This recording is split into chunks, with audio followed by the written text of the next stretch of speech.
You're watching Why Silver? Why Now? Never in the history of mankind has one nation engaged in such a rapid descent. In 1980, the United States was the world's largest creditor nation. Today, it's the largest debtor not only in the world, but in the history of the world.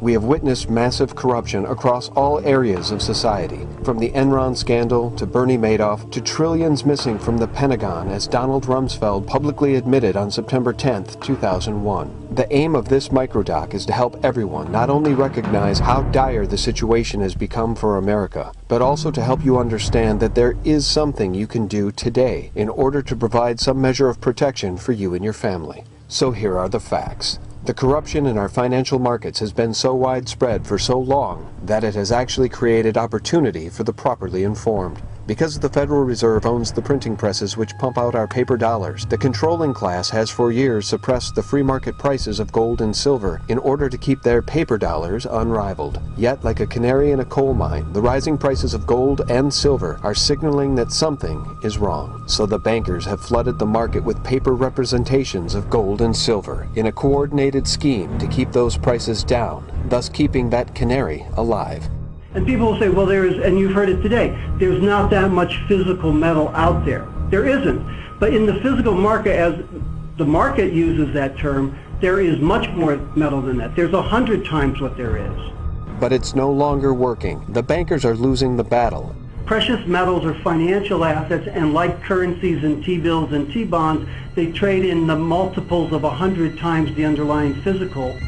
Investors and hedge fund vigilantes around the world now know about the bankers' scheme, and the result is nothing short of revolutionary. People from all walks of life around the world are now buying physical gold and silver and rejecting the paper metal. I own physical silver. Physical silver. I own physical silver. Physical silver. I own physical silver. I own physical.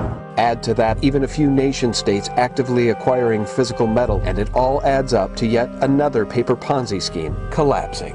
This one built of paper metal. What is happening right now is causing this decades-long scheme to unravel, and when it's fully exposed, it will prove to be the biggest financial fraud in world history.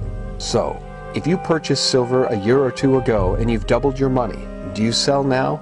If you're new to this and don't own any, do you buy? Well, here are the facts. You decide.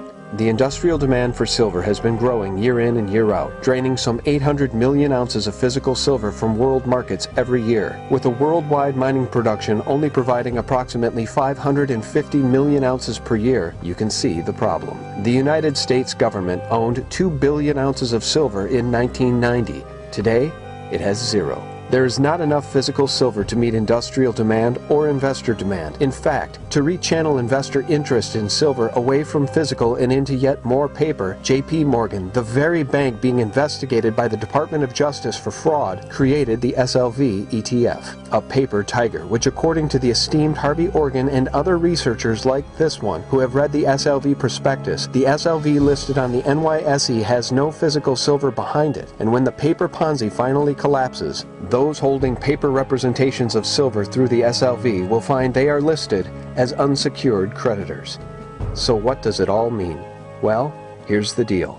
Orwell said, "In a time of universal deceit, telling the truth is a revolutionary act." We are now living in a time of massive deceit. Americans are quickly losing confidence in their financial markets, in their media, and in their government. And the creditor nations to whom we owe trillions are starting to lose confidence in our dollar. So why physical silver? The reasons are obvious. The next steps are yours. Thanks for watching Why Silver? Why Now?